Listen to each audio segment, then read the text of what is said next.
Bonjour à vous, chers éclaireurs et éclaireuses de conscience. Bienvenue à cette 124e émission d'Évoluons avec l'âme des célébrités que nous partageons ensemble dans cette grande et belle aventure vibratoire. Je suis votre animateur, Benoît Ménard, en compagnie de la médium multidisciplinaire Julie Leblanc. Hey, bonjour Benoît, bonjour tout le monde. Bonjour Julie, très content d'être avec toi pour un autre enregistrement de cette belle émission. Merci à l'équipe bénévole du groupe Focus pour leur contribution à la réalisation de cette émission. Puis merci également aux fidèles auditeurs, auditrices qui cheminaient chaque semaine avec nous dans cette quête de l'éveil, de conscience et d'évolution. Cette précieuse présence et participation est le cœur battant de ce projet. Ben oui, merci à toi pour ta contribution et à toute l'équipe et à vous, chers auditeurs. Effectivement, on commence avec une grande gratitude.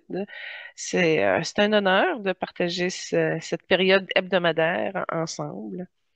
Oui, tout à fait. Est-ce que de ton côté, tu avais des retours à faire? Oui, certainement. En fait, j'en avais pas. Ah! Et puis, je me suis centrée, vu que la connexion était bonne avec Louis XIV dans ses moments. OK? J'ai décidé de me pencher un petit peu sur la question politique de la France, parce qu'on parle souvent du Québec, hein, c'est très précieux dans notre cœur, mais on a aussi des auditeurs de la France qui nous écoutent. Alors, on vous oublie pas. J'ai fait le tour de nos invités qu'on a fait antérieurement dans des émissions précédentes. Et puis, j'ai demandé à Louis XIV, à Napoléon et à Jeanne d'Arc et à Alexandre Astier, mon humain préféré, qui est aussi un Français, notre cher roi Arthur dans Camelot, que je rêve d'interviewer en personne. Mais là, je me suis contentée de demander à son âme. Alors, j'ai fait 4 investigations de leur point de vue concernant la situation politique de la France actuellement. Et puis, mon retour se fait là-dessus. Mais commençons par le tien, Benoît. Parfait. Donc, j'en ai quelques-uns.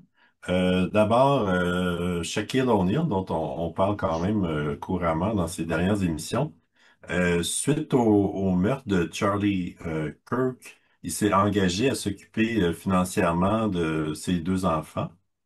Ben, de la bourse de ses études, Oui, tout à fait. Puis, on a aussi appris qu'elle allait faire partie du spectacle de la mi-temps du prochain Super Bowl. en tant que DJ Diesel. Oui, Puis en passant, Shaquille O'Neal n'est pas républicain, OK? Il est démocrate, ça c'est très clair, mais il y a quand même une impartialité. Tu sais, il a fait ce geste-là en fonction, j'imagine, de l'impartialité du droit de l'opinion. Tu peux être dans n'importe quel camp, mais c'est d'échanger librement des pensées, des idées, des philosophies, des concepts, en tout cas. Fait qu'il a fait un geste neutre, j'ai l'impression. Puis moi, en tout cas, je garde mon panier cadeau, j'attends parce que j'ai une porte d'ouvert du 21 septembre au 21 octobre, là, au 15 octobre à peu près. Fait que j'attends. Fait que c'est mon deadline, le 15 octobre. Je me dis, il peut toujours, comme mes semences peuvent toujours fructifier. Alors, on va voir. Puis, si le 15 octobre, il s'est absolument rien passé, ben, en tout cas, ça servira d'archétype de mon évolution amoureuse, si on peut dire, et le porter comme un idéal vibratoire d'âme que ça serait facile pour moi d'aimer. parfait. Tu pourrais peut-être aller au Super Bowl porter ton panier cadeau en personne. Non, hors de question. Puis là, en passant, Trump il a dit que le football avec les règles allégées, c'était plus du football, c'était trop moumoune, là. Ah bon. Fait que ça bouge beaucoup au niveau des règlements. Trump bouge, se mêle aussi beaucoup d'actualité, là. Il s'immisce un peu partout aussi. Fait qu'en tout cas, tout ça pour dire qu'on n'en parlera pas de Trump. Parfait. Aussi, un petit peu par la bande, on a su qu'il y aurait un film dédié à la mémoire de Kobe, l'ami de Shaq.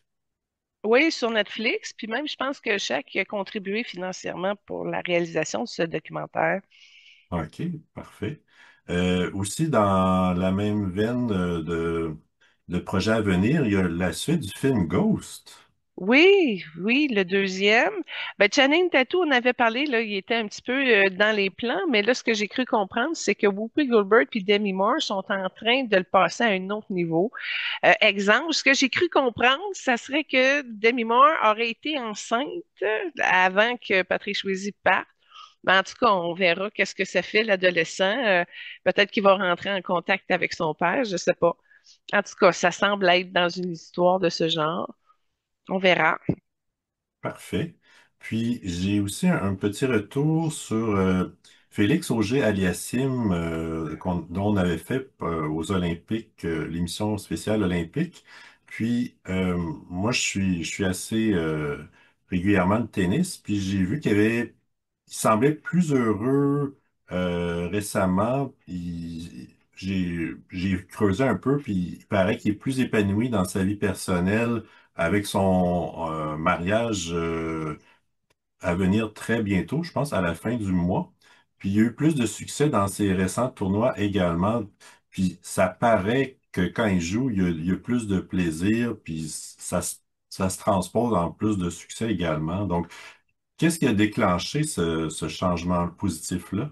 Ben, c'est sûr qu'on pourrait rentrer à fond dans le sujet, mais pendant que tu parlais, la seule chose que j'ai vue, c'est que son chakra il est fermé, mais il y a une boule de lumière blanche dorée juste au-dessus.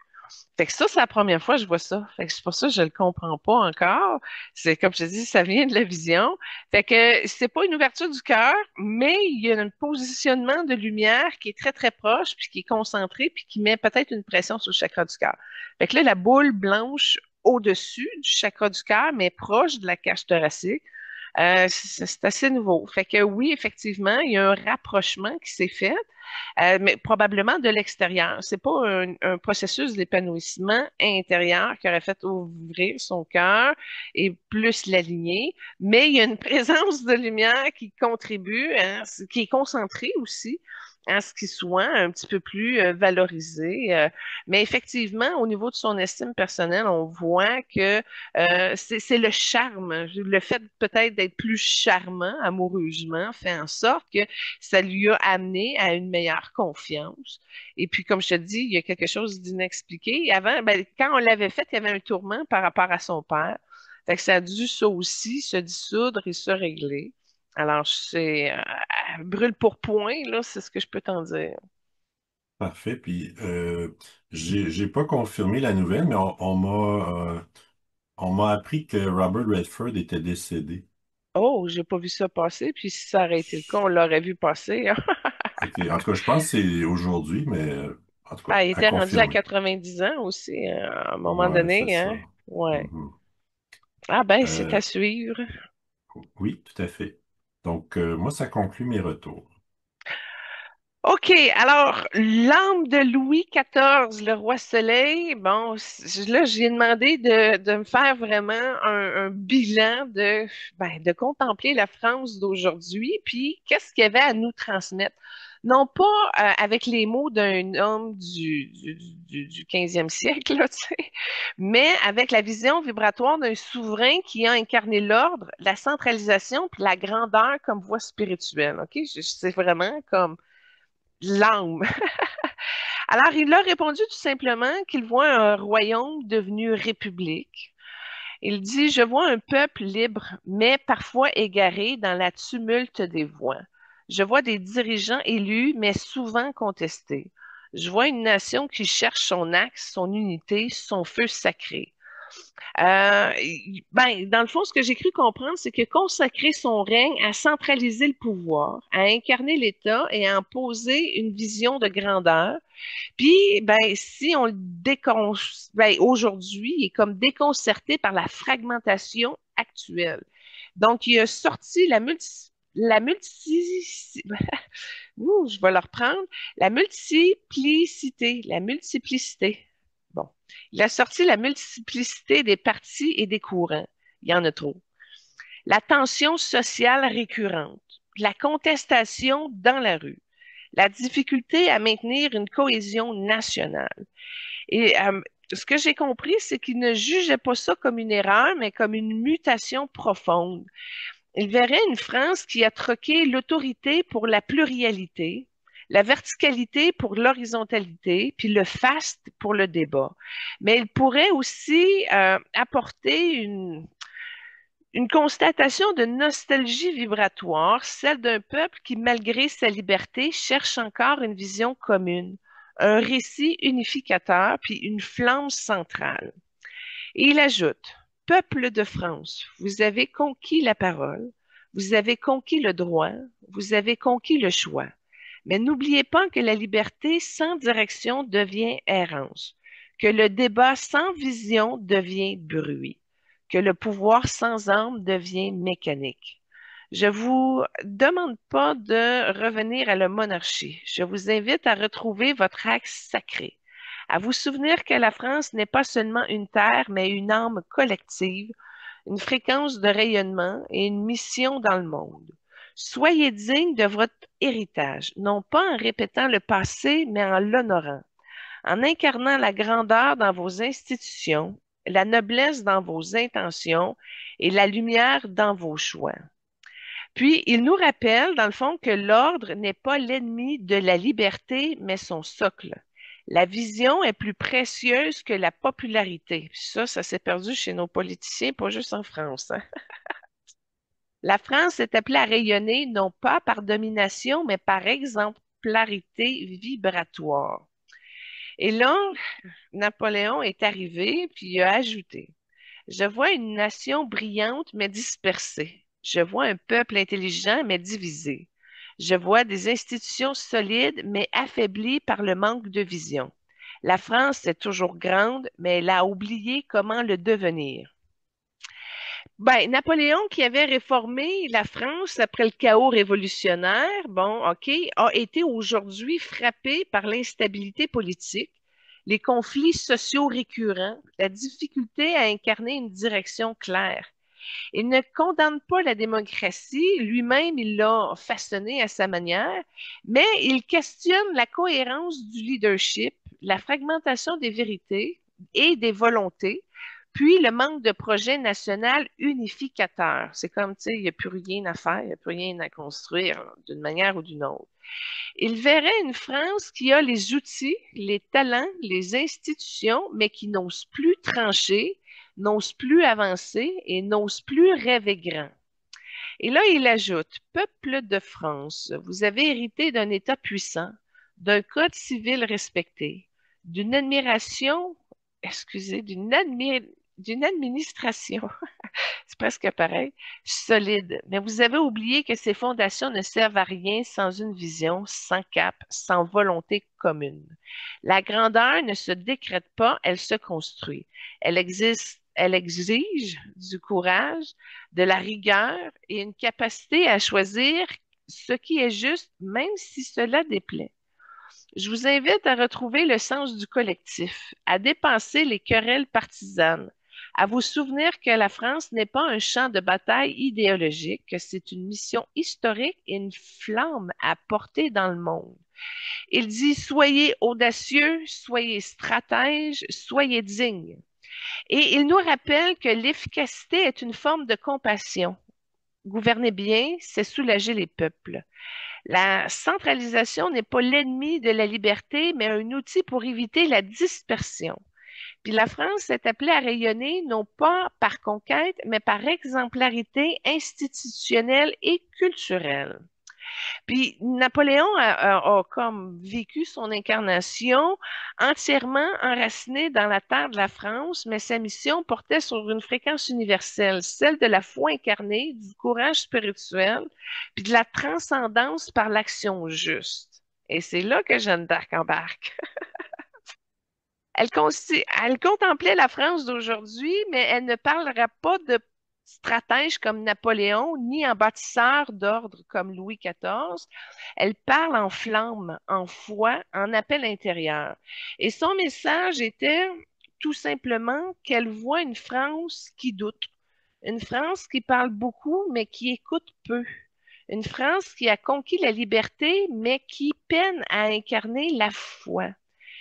Puis, Jeanne ne juge pas les institutions ni les partis. Elle s'attarde non plus, elle s'attarde pas au niveau des querelles politiques. Elle regarde l'âme du peuple, le feu du cœur, la mission sacrée. Elle voit une nation qui a oublié le sens du sacré, la puissance du courage, puis la beauté du sacrifice juste.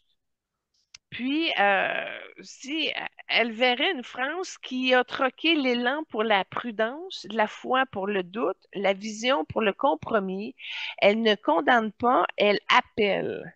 Et dans son appel, elle dit, Peuple de France, vous êtes libres, mais vous êtes encore fidèle à votre, mais êtes-vous encore fidèle à votre propre lumière? Avez-vous conquis le droit de parler, mais vous avez gardé le courage de vous lever?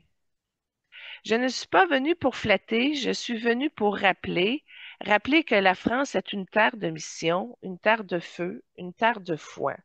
Vous n'avez pas besoin de roi ni d'un général, vous avez besoin d'un élan intérieur, d'un appel collectif et d'un acte de foi partagé. Levez-vous, non pas contre, mais pour la vérité, pour la justice, pour l'âme de votre nation. Puis, elle rappelle que la foi est une force politique quand elle est incarnée avec justesse, que le courage n'est pas l'absence de peur, mais le choix de l'action malgré elle. Et la France est une mission spirituelle, non pas seulement une entité géographique. Elle nous invite à réactiver le feu intérieur, à marcher avec conviction et à oser croire en ce qui nous dépasse. Et c'est ainsi que Alexandre Astier a embarqué. Là, j'ai eu une difficulté parce que Alexandre Astier, c'est un génie. Fait que je voulais à la fois avoir le point de vue d'Alexandre Astier, mais dans une orientation du souverain dans laquelle il a incarné, du roi Arthur dans Camelot, parce qu'il a ouvert beaucoup de branches politiques, puis il y a beaucoup de connaissances qui sont activées au niveau du pouvoir politique. Alors, quand j'y ai demandé à son âme, comment il voyait la France actuelle, ben, il n'était pas cynique ni idéaliste. J'ai vu une âme qui était lucide, amoureuse du paradoxe et profondément attachée à la quête de sens. Et dans le fond, son âme voit une nation épuisée par ses propres débats, mais vivante dans sa capacité de remettre en question. Elle voit, ben, je dis elle dans le sens de son âme, là, OK, un peuple brillant mais fracturé, passionné mais lassé. Puis des institutions solides mais rigides, respectées mais contestées. Euh, il poursuit, ben, son âme, OK, que la France est comme un vieux grimoire qu'on feuillette sans jamais le finir. Elle est faite pour les âmes qui aiment les énigmes, mais pas les solutions faciles. Et ce qu'il nous transmet, c'est que l'intelligence ne suffit pas. Il faut du cœur, du courage, de l'humour pour traverser le monde moderne. La grandeur ne se mesure pas en chiffres, mais en capacité de penser librement, à créer, à rire de soi sans se renier. Puis la France a une vibration unique. Elle est le pays des idées, des contradictions, des révolutions, mais elle est aussi des silences cafés, des silences sacrés, des cafés philosophiques et des colères poétiques. Et son message est, Peuple de France, vous êtes fatigués, mais vous êtes brillants. Vous êtes divisés, mais vous êtes vivants. Vous êtes râleurs, mais vous êtes éveillés. Ne cherchez pas à être parfait, cherchez à être vrai. Cherchez à être drôle, profond, libre. Cherchez à être ce que vous êtes déjà, un peuple qui pense avec le cœur et qui aime avec la tête. Et si vous doutez, souvenez-vous, même Arthur, avec toute sa noblesse, a dû composer avec Perceval, et c'est peut-être lui qui avait raison. Hey, moi, j'ai des frissons bord en bord. Je dis, mon Dieu, c'est toujours un plaisir d'échanger avec lui. Alors voilà mes retours. Fait que France, calmez-vous le pompon, là, puis arrêtez de changer de premier ministre à tout bout de champ. Puis là, c'est parce que pendant ce temps-là, tout est paralysé, ça avance pas. Puis la dette est très élevée en France. C'est pire. Nous autres, on chiale parce qu'on est à 42 du PIB, mais eux autres sont 132 de leur PIB. Fait qu'ils sont hyper endettés, c'est chaos. Fait que je leur souhaite bonne chance et je leur envoie toutes mes bénédictions pour se réconcilier avec la racine même de l'essence des messages que je viens de véhiculer, parce que pour moi, ça résonne très fort. Je ne sais pas pour toi si tu vois une lueur au bout du tunnel de la situation politique en France, mais moi, j'aimerais ça, que ce soit un pays heureux, en harmonie et capable d'innover selon leurs fonctions souches. Oui, certainement. Puis pas juste la France, parce que je pense que tous les pays pourraient bénéficier de ça. On pourrait faire le tour de toutes les politiques de tous les pays du monde, mon cher, mais regarde, on revient à l'essence même du message de Maître Jésus. Aimez-vous les uns les autres. Puis juste ça, en 2025, on n'est pas capable d'y arriver. Hmm. Ouais. Ça Et revient ça, là, tu sais, tu prends tout le détour que tu veux, là. Analyse tout ce que tu veux, rentre tout dans les coins, les profondeurs. On n'est pas capable de se respecter, de s'écouter, de s'unir de cœur à cœur. Puis ça fragmente le monde entier. mhm, tout à fait, malheureusement. Mais on fait chacun notre possible. Mhm. Ben, si on veut. Donc, si tu veux, on peut commencer avec notre célébrité du jour. Oui. Donc, c'est Reese Witherspoon. Et comme première trame, c'est un duo avec Will Ferrell, Islands in the Stream. Oui, ben, c'est une trame sonore, c'est le fun. Il y a plusieurs chansons qu'elle a faites qu'on retrouve. Puis Will Ferrell, c'est une manière de l'intégrer aussi parce qu'on va le faire prochainement. Alors voilà, c'est pas une grosse voix, mais c'est quand même mélodieux, puis ça passe quand même certaines fréquences, donc c'est intéressant. Moi, je me souviens plus si c'était une des trames qu'on on avait choisies dans une émission précédente, notamment avec, en tout cas, ça sonnait une cloche avec Dolly Parton. Je me demande si elle n'avait pas fait un duo avec Kenny Rogers avec cette Je pense chanson-là, pas. mais Ben, non? c'est parce que c'est un film, je pense que c'est Walk in the Line. Ça se peut que j'ai pas vu le film, hein. Fait que ça se peut que ça OK. raconte l'histoire de légende du country. Là, j'ai pas vu. Fait que j'ai OK. présenté quelque chose qui ressort son talent. Bon, ben c'est parfait. Donc, son nom officiel, c'est Laura Jean Reese Witherspoon. Elle est actrice, productrice et entrepreneur, née en 1976, puis elle mesure 5 pieds 1. Oui, pas grande, non, une toute petite. Ouais. Ouais. Donc, son père était médecin militaire, sa mère professeure de soins infirmiers. Puis elle avait un frère aîné, John. Il est mort, quoi? Ben non, excuse-moi, elle avait, je dis au passé, il est toujours vivant, là, mais D'accord. elle a grandi dans un environnement familial qui a aidé à façonner sa personnalité et sa vision de la famille. Puis par la suite, ça lui a permis de construire avec ses propres enfants des liens très forts malgré les défis de la vie publique. Donc, j'ai subdivisé, en tout cas, j'ai un petit peu des éléments avec ses parents. Donc, elle est née en Nouvelle-Orléans, puis elle a grandi à Nashville. Euh, Elle a souvent dit que ses parents lui avaient transmis le goût du travail bien fait, de l'éducation et de l'indépendance.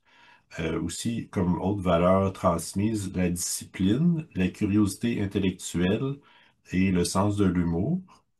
Puis, euh, de façon générale, elle parle peu de sa famille dans la vie publique, mais elle a souvent souligné l'importance de ses racines, et notamment de ses grands-parents comme modèle. Elle a été élevée dans l'église épiscopalienne, puis euh, à l'âge de 7 ans, elle a fait une publicité comme dans une publicité de fleurs, comme avec un fleuriste. Puis c'est ça qui l'a incité à prendre des cours de théâtre. À 11 ans, elle a gagné un concours de talent qui regroupait quand même 10 États aux États-Unis. Euh, Dès un jeune âge, elle adorait lire, écrire, et elle était très bonne à l'école. Puis ses parents la décrivaient comme une multi-performante. Elle aussi été cheerleader au secondaire, puis par la suite, elle a fait des études en littérature à l'université. Donc Ah ça, c'est un ouais. peu l'aperçu parent-jeunesse. Ouais, tu vois, les parents qui sont dévoués dans le médical, qui voient leur fils s'en aller en littérature, ils doivent dire, ah mon Dieu, quelle perte de temps, quel détour inutile. Fait que déjà là, elle a eu la bravoure de pouvoir monter son chemin vers son étoile, là. Oui, certainement. Est-ce que tu peux nous décrire un peu ses couleurs de son âme? Oui, oui, ça va Oui. venir, ça va venir. OK. Mais ce que je peux dire, c'est que son âme porte une mémoire liée à la justice, à la parole incarnée et à la transmission féminine. Puis elle est venue dans cette vie-ci avec une énergie de réparation des lignées, une volonté de réconcilier la douceur et la force, et une capacité à créer des espaces de vérité dans des mondes codifiés. Puis, au niveau de quelques... Là, je donne un aperçu, mais je reviens un petit peu plus tard parce que elle est, dans son âme, une messagère des terres oubliées. Elle a été un scribe, un conteur, un gardien des récits sacrés dans une civilisation où les femmes transmettaient par la parole et le chant. Et j'ai trouvé ça très bien parce que quand j'ai vu la vision, c'était un homme bien avec les femmes, tu sais, mieux avec les femmes, mais il n'était pas homosexualisé, il n'était pas efféminé, mais c'était quelqu'un qui avait compris la valeur de la femme et qui avait eu une belle résonance à être entouré de femmes, donc il aidait la femme dans son évolution, comme je te disais, de gardien des récits sacrés. Puis, elle a été aussi une femme de pouvoir dans une cour royale, mais dans l'ombre. Et celle-là, je l'ai vue en deux morceaux. Au début, je voyais que c'était une stratège silencieuse dans l'ombre, conseillère, tacticienne, protectrice des plus vulnérables. Mais c'est plus tard que j'ai vu qu'elle agissait comme femme de roi. Et le roi, finalement, avait beaucoup de considération pour l'opinion de sa femme. En tout cas, je vais revenir plus tard. Et puis, quand je parlais de la guérisseuse des mots, je la vois enseignante avec une touche de poésie. Fait que probablement qu'elle a enseigné la littérature ou la poétique. J'ai trouvé ça drôle quand elle dit ça. Je fais, oh mon Dieu, ça se croise. Mhm. Et puis, elle utilisait vraiment les mots comme outil de libération, de guérison et de transformation. Puis aujourd'hui, ce qu'elle incarne, Reeves, dans cette vie-ci, ben, il y a une clarté mentale alliée du cœur. Elle pense vite, elle agit juste, mais toujours avec une intention alignée. Et ça, tu vois, je ne savais pas qu'elle avait un fond militaire, mais là, quand tu me l'as dit, j'ai compris comment qu'elle avait comme opéré sa structure avec discipline, volonté et force. Mais elle a quand même une réconciliation du féminin avec le leadership. D'où le pourquoi dans ses films, exemple Blonde et légale, tu vois que c'est la présidente de la confrérie, c'est elle qui prend l'initiative, un leadership. Ça, elle l'a vraiment dans ses codes, c'est bien ancré. Puis à travers ben, ses rôles, ses productions, ses engagements, elle ouvre un espace pour la voix féminine, pour les récits oubliés, pour la vérité cachée. Fait que j'ai trouvé ça très bien que ça ressorte. Mais elle nous rappelle que la vérité ne crie pas, elle s'incarne, que la puissance ne domine pas, elle éclaire, que le féminin, quand il est libre, devient naturellement guide, gardienne et guérisseur. Puis au niveau de ses énergies, elle a un feu initiateur, un leadership instinctif, une volonté affirmée, une maîtrise émotionnelle, un sens du devoir, une résilience intérieure, une présence rayonnante, un charisme naturel, puis un besoin de briller avec cœur. Une carrière stable, ancrée dans la beauté, la création et la valeur, une pensée intuitive, une communication douce, un esprit artistique, un amour mystique, elle a beaucoup de compassion, elle a un romantisme profond, elle a beaucoup d'actions protectrices, une énergie tournée vers la famille et l'émotion.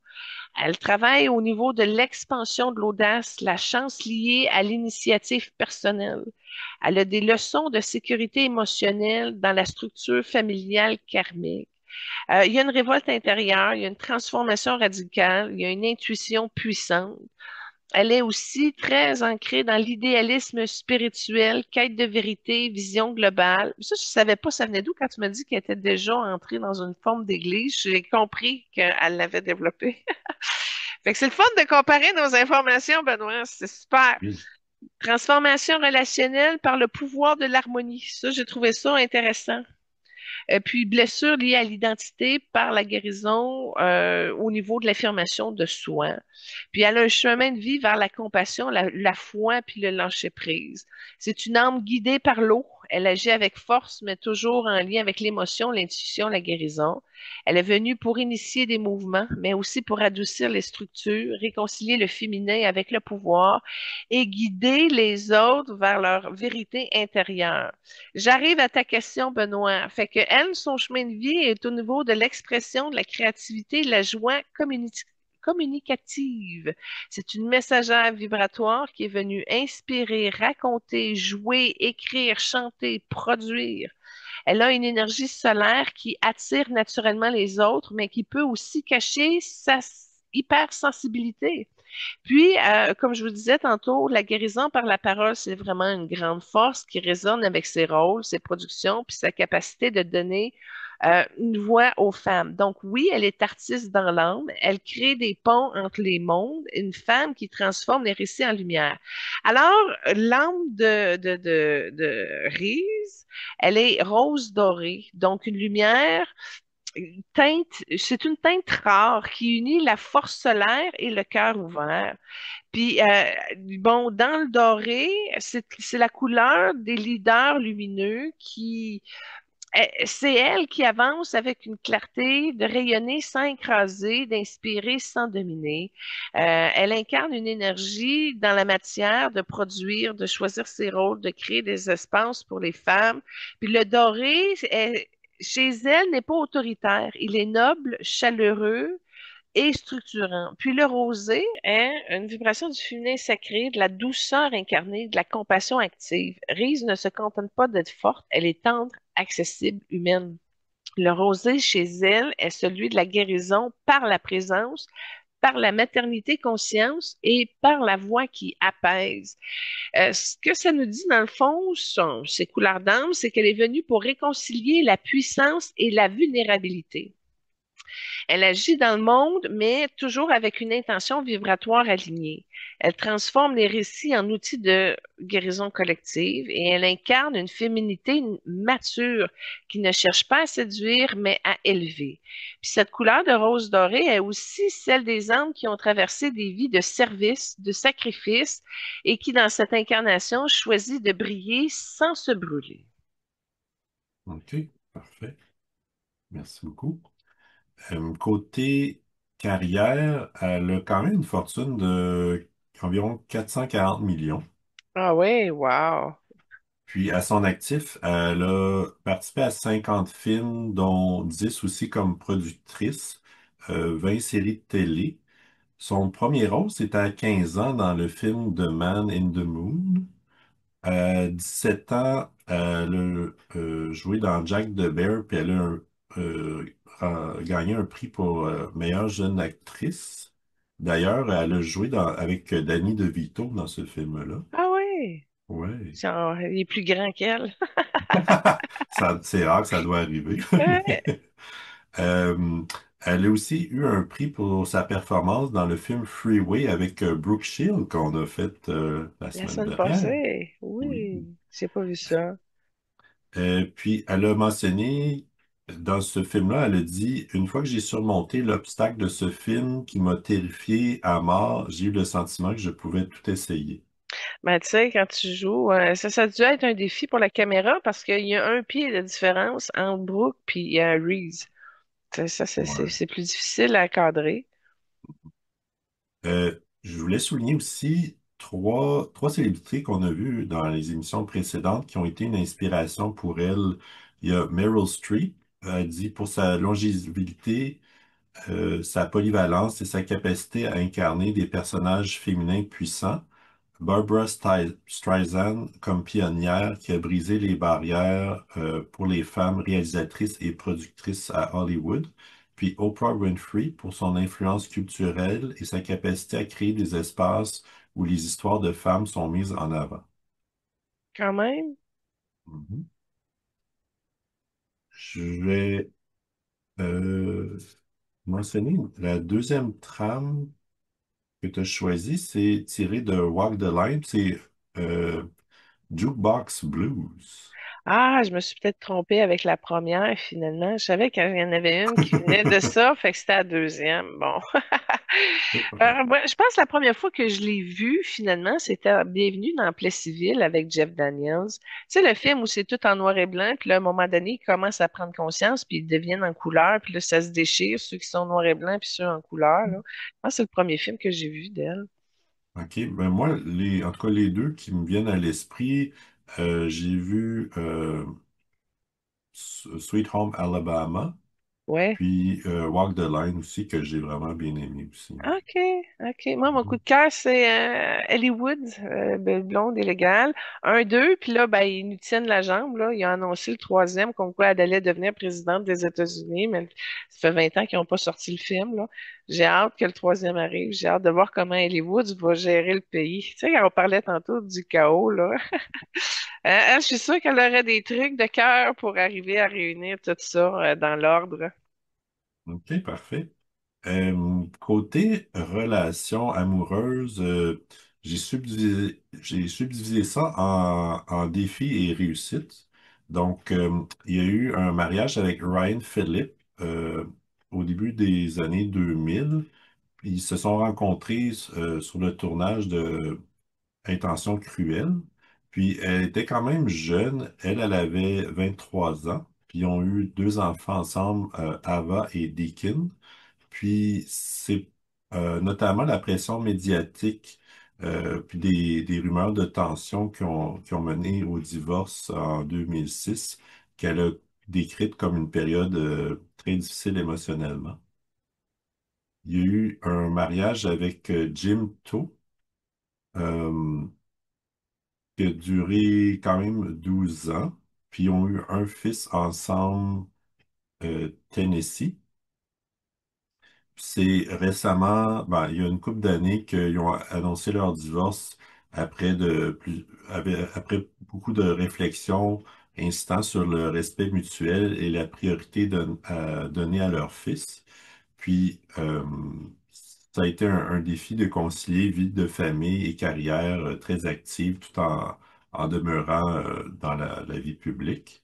Et en Puis, gardant son ventre intact, parce que trois grossesses, on s'entend dessus, là, que ça laisse des marques. Fait que je serais curieuse de voir comment qu'elle a réussi à passer ces transformations de ventre sans que ça paraisse qu'elle a eu des enfants. Tu sais, ça, c'est assez remarquable. Excuse-moi. non, c'est pas de problème. Nous, la femme, Puis, on constate ça. puis comme plusieurs célébrités, elle a eu des fois de la difficulté à gérer justement la, la vie publique de ses ruptures notamment, puis toutes sortes de spéculations et tout ça. Donc, c'est jamais évident à ce niveau-là. Euh, En termes de réussite relationnelle, euh, malgré les séparations, elle a toujours maintenu des liens respectueux avec ses ex, notamment pour le bien de leurs enfants. Puis, je pense que tu l'as mentionné d'ailleurs un peu plus tôt sur l'harmonie. Elle a insisté sur l'importance de la coparentalité harmonieuse. Elle a une nouvelle relation depuis un an avec Oliver Harman. Puis, euh, lui, c'est un financier allemand qui est plus âgé. Il semble heureux et complice. Puis, selon ses proches, elle prend ses relations à son rythme en gardant toujours la priorité sur sa famille et son travail. Donc, elle a su reconstruire sa vie après chaque rupture en restant active professionnellement et en préservant un équilibre personnel. Puis elle a transformé ses expériences en force, notamment en s'investissant dans la production et dans les projets qui lui tiennent à cœur. Pendant que tu me parlais tantôt de personnes avec qui elle a joué avec Ashton Kutcher qu'on a fait aussi. Un film OK. récent, c'est dans les derniers d'Ashton. Fait qu'elle a une belle complicité avec Ashton. Puis pendant que tu parlais de son dernier copain, effectivement, c'est une femme très autonome et très indépendante. Fait que faut être patient, tu sais, avant d'avoir accès à Reeves. Et puis, c'est son nouveau mec qui est bleu cobalt. Fait qu'il amène un genre d'apaisement, de calme, euh, puis la communication passe bien, tu sais, on voit qu'elle peut être vraie, là. OK. Puis, un petit peu plus de détails au niveau de ses enfants, puis de ses relations avec chacun d'eux. Sa première, Ava Elisabeth Philippe, elle est passionnée d'art et de photographie, euh, très active sur Instagram. Les deux partagent une grande complicité, souvent remarquée pour leur ressemblance physique frappante. Puis elle est souvent dans l'entourage de ses projets créatifs et elle défend son indépendance. Son deuxième, Deakin, il est musicien et producteur, puis sorti un premier single à 16 ans. Ils ont collaboré ensemble sur des vidéos, puis elle exprime souvent sa fierté pour ses initiatives artistiques. Puis le troisième, Tennessee, ils partagent des moments quotidiens de loisirs et de devoirs. Puis elle veille à préserver son intimité tout en montrant leur complicité dans différentes publications et projets. Tantôt, tu as parlé de son don de l'entrepreneur. J'ai hâte de le voir, mais il y a une ancienne vie que je peux relier, puis qui a un lien aussi avec la médecine. C'était une femme de savoir dans une région reculée en Asie mineure, puis elle soignait par les plantes, les prières, puis les gestes sacrés. Elle était très précise, discrète et dévouée, mais parfois enfermée dans la rigueur du service. Puis, cette vie-là lui a appris comme la discipline, mais elle avait perdu le lâcher-prise. Fait que ça, c'est quelque chose qu'il a fallu qu'elle réajuste dans cette vie-ci. Puis, dans cette incarnation-là, elle a été appelée à transcender la logique pour embrasser l'intuition et la foi. Fait qu'elle a incarné une femme influente, conseillère, ben, comme je parlais au niveau de l'épouse du souverain dans une époque où les apparences étaient encore vitales. Elle maîtrisait les codes sociaux, les jeux du pouvoir et les silences diplomatiques. Elle a appris à gérer les émotions avec retenue, à protéger son image, mais au prix d'une certaine froideur intérieure. Aujourd'hui, elle est appelée à réconcilier le cœur et le pouvoir, à incarner une autorité douce. Puis, j'ai une autre vie où elle a été ben, une poète, une chanteuse, une comédienne vivant dans la pauvreté, mais baignant dans la beauté. Elle vivait pour l'art, pour l'amour, pour l'extase. Elle a connu une fusion mythique, mais aussi la désillusion, les amours impossibles et la perte. Puis, cette vie-là lui a donné une sensibilité extrême qu'elle canalise aujourd'hui dans ses rôles et ses productions. J'ai trouvé J'ai trouvé aussi une mémoire de femme combattante dans un contexte de guerre et de révolution, genre de fille qui va se battre avec les gars pour protéger le village, là. Puis, elle a agi pour protéger les siens avec courage et instinct, mais souvent dans la solitude. Elle a appris à se battre pour la justice, mais aussi à se méfier de l'émotion. Puis, quand tu as parlé de son père militaire, j'ai fait le lien de ça aussi. En tout cas, ça progresse. Mais aujourd'hui, elle est appelée à agir avec le cœur, à transformer les combats en création. Puis elle porte en elle la mémoire du service, du sacrifice, de la stratégie, la blessure du contrôle, du devoir et de la perfection, mais aussi la grâce de l'artiste, la force de la guerrière et la sagesse du mystique. Fait que son chemin actuel, là, c'est très simple, c'est lâcher le mental, embrasser l'intuition, guérir par l'âme, ben, par l'art, pour transmettre plus de compassion, puis de revenir fluide, libre et inspiré. OK, parfait. Je vais te dresser un portrait global de son, sa contribution au niveau de sa carrière, ses œuvres caritatives. Donc, en cinéma et télévision. C'est une actrice primée qui a eu l'Oscar de la meilleure actrice pour Walk the Line et une nomination pour Wild. C'est une productrice engagée qui, via sa société Hello Sunshine, elle met en avant des histoires centrées sur les femmes, notamment Gone Girl, Big Little Lies, The Morning Show. Elle est créatrice de tendance, notamment pour son rôle d'Ellie Woods dans La Revanche d'une blonde, qui est devenu un symbole pop culture, puis un modèle de personnage féminin affirmé. Il y a aussi le volet entrepreneuriat. Au niveau de la mode, elle a fondé la marque Draper James, qui célèbre, pardon, ses racines du sud des États-Unis. Puis dans les médias, il y a le développement de Hello Sunshine, euh, qui est devenu un acteur majeur de la production, euh, vendu notamment pour conserver un rôle stratégique. Dans le volet culture et lecture, elle a un club de lecture pour mettre en lumière les autrices et les récits portés par des voix féminines. Puis, dernier volet, l'engagement social et philanthropie. Au niveau des droits des femmes et des enfants, elle est un membre du conseil d'administration du Children Defense Fund et ambassadrice mondiale de Avon Products depuis euh, 2007. Puis elle est présidente honoraire de la Fondation caritative d'Avon qui soutient la lutte contre le cancer du sein et les violences domestiques. Donc, en résumé, elle a su utiliser sa notoriété pour bâtir un écosystème qui allie art, affaires et plaidoyer social pour donner plus de place aux histoires et aux voix féminines. Ouais, c'est exactement dans sa structure. C'est intéressant.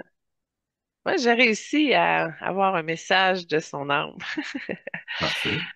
Puis ça a été très simple, puis c'est très clair. Elle dit tout de suite, elle dit, je suis venue dans cette vie avec un sourire facile, une voix qui éclaire, une énergie qui rassure. Je suis née dans un monde qui aime les visages lumineux, les femmes bien coiffées, les histoires qui finissent bien. J'ai appris très tôt à jouer ce rôle, à incarner ce que l'on attend, à briller sans déranger. Mais derrière les projecteurs, les scripts et les belles robes, puis les tapis rouges, il y a une autre voix, plus ancienne, une voix qui ne cherchait pas à plaire, mais à se souvenir. Je suis venue pour me souvenir que la douceur est une force, que la clarté est une arme sacrée, que le féminin n'est pas un rôle, mais une fréquence, une vibration qui guérit, qui relie, qui transforme. Je suis venue pour me souvenir que je suis plus qu'une actrice, plus qu'une productrice, plus qu'un nom sur une affiche. Je suis une gardienne des récits, une tisseuse des vérités et une femme qui choisit la lumière sans renier l'ombre. Dans mes vies intérieures, j'ai été scribe, guérisseuse, stratège, j'ai porté des couronnes invisibles, j'ai écrit des mots que personne n'a lus, j'ai aimé dans le silence et dans cette vie-ci, j'ai choisi de revenir à une voix audible, à une présence visible, à une mission claire, réconcilier le féminin avec le pouvoir. Je ne suis pas venue pour dominer, je suis venue pour rappeler, pour dire aux femmes, tu peux être forte sans être dure. Tu peux être brillante sans être parfaite. Tu peux être un leader sans t'excuser.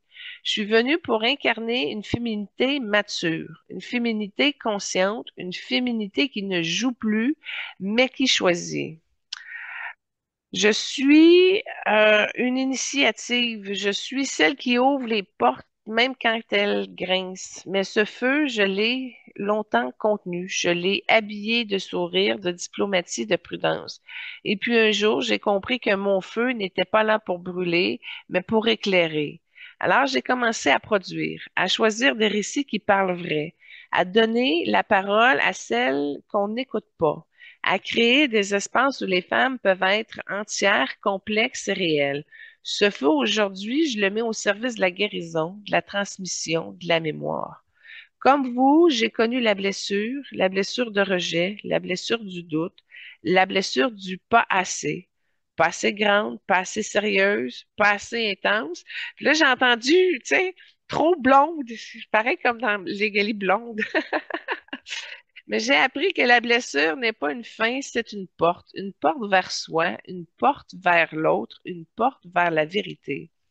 J'ai guéri en choisissant, en disant non, en disant oui, en me regardant avec tendresse, en me parlant comme on parle à une amie, en me rappelant que je suis sacrée, même si je suis fatiguée, même si je suis perdue. Et cette guérison, je ne la garde pas pour moi, je la transmets par mes rôles, mes productions, ma présence. Oui, je suis mère et cette expérience m'a transformée. Elle m'a appris que l'amour ne se contrôle pas, il accompagne, que la sécurité ne s'impose pas, elle se construit, que la transmission ne se fait pas par les mots, mais par la fréquence. Être mère m'a reconnecté à mes lignées, à mes ancêtres, à toutes les femmes qui ont porté sans être vues et qui ont aimé sans être honorées et qui ont transmis sans être nommées. Et aujourd'hui, je choisis de les nommer, de les honorer, de les faire vivre à travers moi. Ma mission n'est pas de divertir, est d'éveiller, de rappeler, de réconcilier. Je suis venue pour dire que la vérité peut être douce, que la beauté peut être simple, que la puissance peut être tendre. Je suis venue pour créer des ponts entre les générations, entre les mondes, entre les polarités. Je suis venue incarner une voix du milieu, celle qui ne choisit pas entre l'ombre et la lumière, mais qui les unit. Ce que je vous transmets aujourd'hui, c'est que votre voix est sacrée, même si elle tremble, même si elle hésite, même si elle n'a jamais été entendue. Votre histoire mérite d'être racontée, même si elle est banale, même si elle est douloureuse, même si elle est incomplète. Et votre lumière est utile, même si elle est discrète, même si elle ne brille pas comme celle des autres, même si elle n'a pas encore été vue. Je vous transmets le droit de choisir votre vérité, de créer votre espace, d'incarner votre fréquence. Je suis Reese Witherspoon, mais au-delà du nom, je suis une âme en chemin, une femme qui choisit la clarté, une présence qui rappelle que la vérité peut être douce. Et si vous m'avez regardé, aimé, critiqué, oublié, je vous remercie, car à travers vous, je me suis souvenu. Souvenu que je suis venu pour me souvenir, souvenu que je suis venu pour vous aider à vous souvenir aussi. Et là, elle offre un cadeau. Elle offre la clarté dans l'action. Reese est venue avec une vibration de feu structurée, une capacité à agir sans se perdre, à choisir sans se justifier, à créer sans s'excuser. Donc, son âme nous offre une fréquence de discernement pour nous aider à trier ce qui est juste pour soi sans se laisser happer par les attentes et apparences extérieures. Ça offre une permission vibratoire d'être à la fois douce et puissante, intuitive et stratégique. Mais là, c'est doux et puissant et intuitif et stratégique. OK? Elle le dit au féminin, mais j'ai compris que c'était donné à tout le monde. Puis, c'est aussi une énergie du leadership féminin, non pas pour diriger les autres, mais pour se diriger soi-même avec souveraineté. Et ça joue aussi sur l'homme qui équilibre son souffle féminin, pas son harmonie masculin-féminin.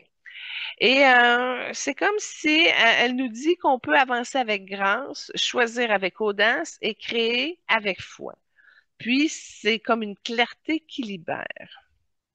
Et là, je pourrais continuer, Benoît, parce que moi, j'ai fait un cadeau aussi, mais je me dis qu'on peut aller voir de son côté. On reviendra avec le cadeau. Oui, absolument. Euh, je vais présenter la troisième trame que tu as choisie. C'est tiré de This Means War en 2012. C'est This is How We Do It. Ouais, ben ça, c'est le fun. C'est peut-être mon deuxième film préféré d'elle. C'est une fille qui date deux garçons, mais les deux garçons se connaissent, sont partenaires dans un genre de police d'élite. Fait que là, tu vois, c'est pas des cambrioleurs, ils s'espionnent, tu sais, pour voir comment va la date de l'autre. Fait qu'en tout cas, j'ai trouvé que c'était une bonne histoire. Puis, en tout cas, Fait que c'est la seule que j'ai trouvée qu'elle danse un peu parce qu'elle chante, mais elle danse pas tant. Fait OK. que il y avait une chorégraphie dans Blonde et légale, mais en tout cas, je la trouve un peu quétaine, là. Fait que j'aimais mieux y aller avec mon deuxième film préféré d'elle. OK. En passant, j'ai trouvé la réponse à ta question par rapport à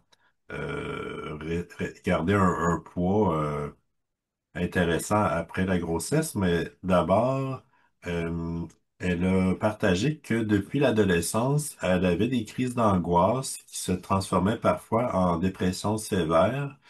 Puis, ces trois grossesses, après l'une d'elles, elle a eu un léger postpartum. Une autre, elle a eu des symptômes très sévères qui ont dû être médicamentés parce qu'elle dit qu'elle avait de la misère à organiser ses idées, à penser clairement. Puis, elle a notamment critiqué le manque de recherche et de communication sur les changements hormonaux liés à la grossesse et au postpartum. Hmm. Puis, pour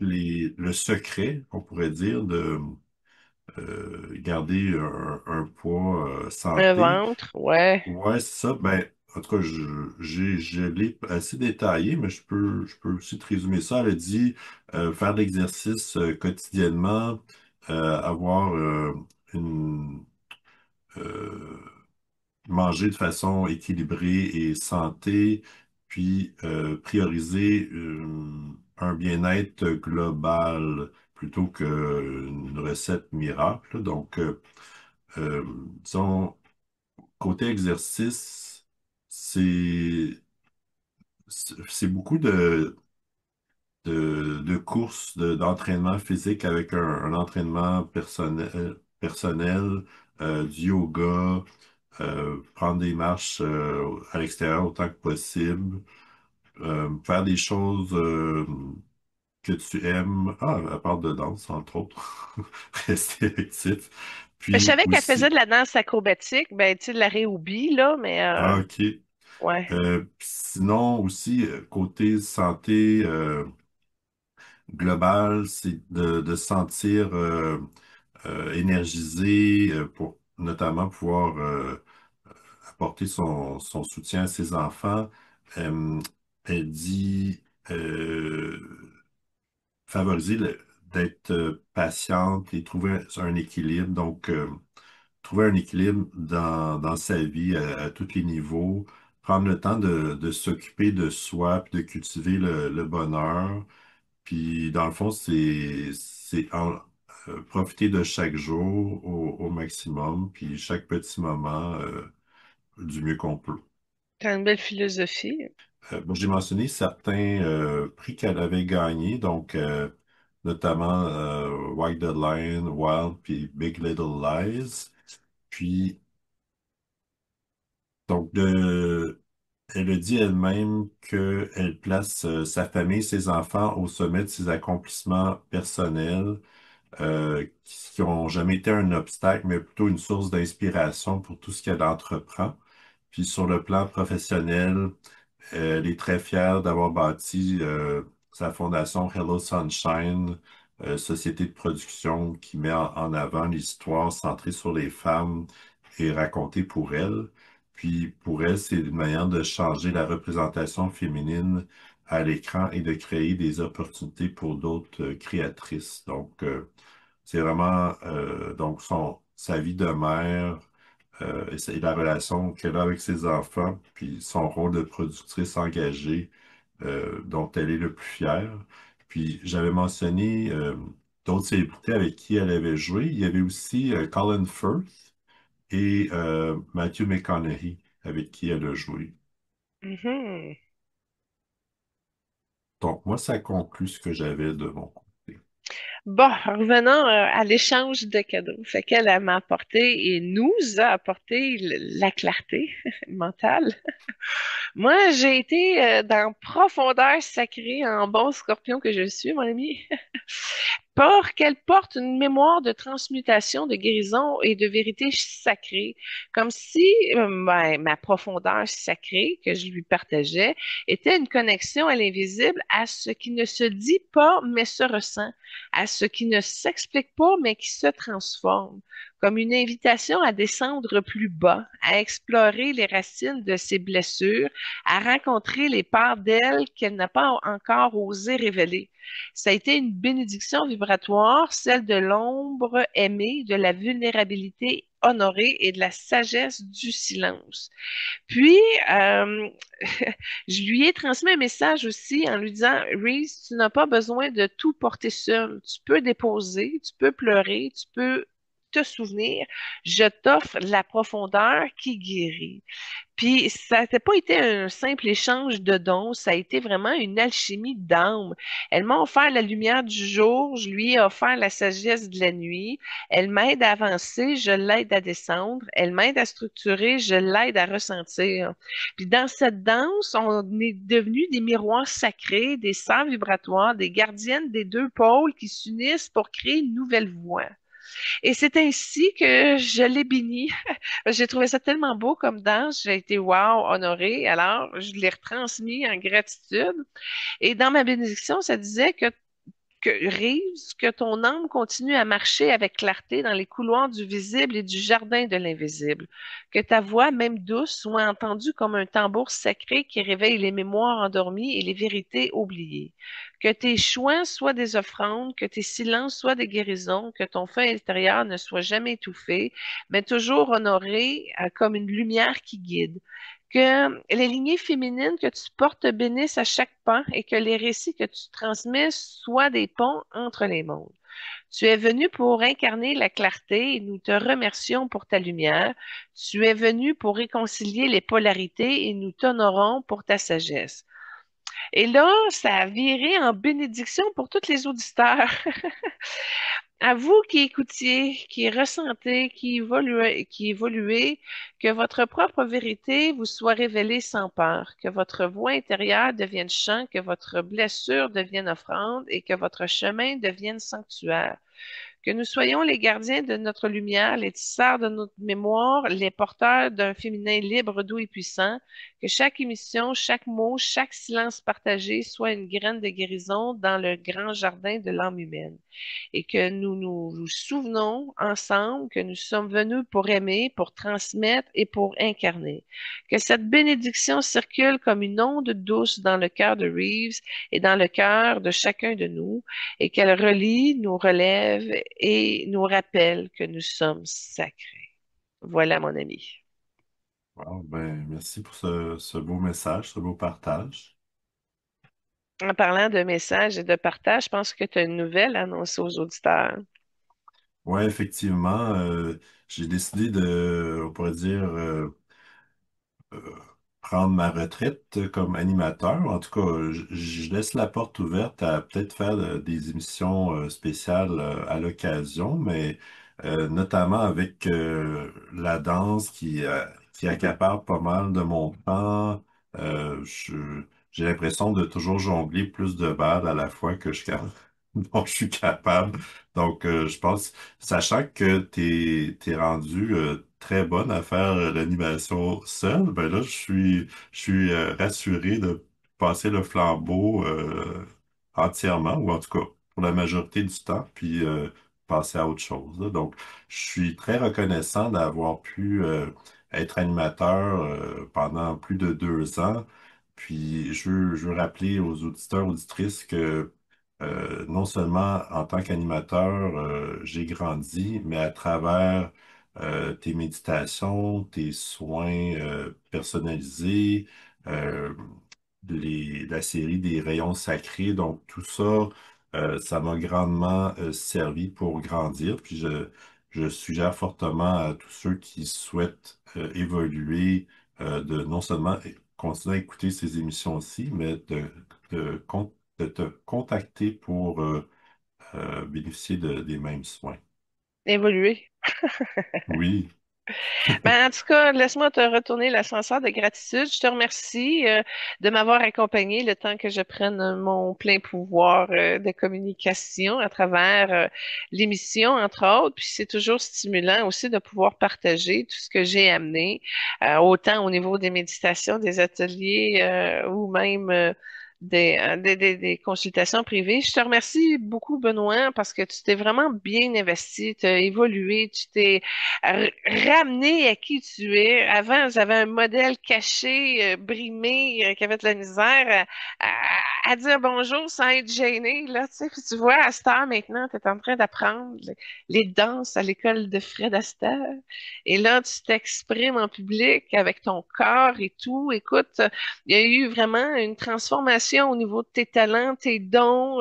Tu t'es déployé, tu t'es accueilli, ta fréquence a changé. T'es devenue une âme qui portait beaucoup de roses, puis les hommes roses, on s'entend, vous êtes incroyablement agréable à côtoyer et à construire. Tu sais, c'est une personne fidèle, loyale, impliquée, qui participe. En tout cas, t'as énormément, beaucoup de qualités. Puis je te remercie de les avoir démontrées, d'être qui tu es. Puis moi, en tant qu'amie, je suis très contente que tu t'investisses pleinement dans ta nouvelle passion au niveau de la danse. Puis je te souhaite la meilleure des choses. Puis je vais continuer à écouter tes vidéos spectacles sur Facebook. Fait que merci de partager tes talents avec nous. Puis ben, d'avoir participé. Parce que là, c'est ça, on est rendu à saison 3. Fait que tu as fait 2 ans et demi à peu près d'émission. Fait que je te remercie infiniment pour ta précieuse collaboration. Ben, ça me fait plaisir. Puis comme je dis, je garde la porte ouverte pour participer à l'occasion à certaines émissions spéciales, peut-être notamment dans le temps de Noël, qui sait. Puis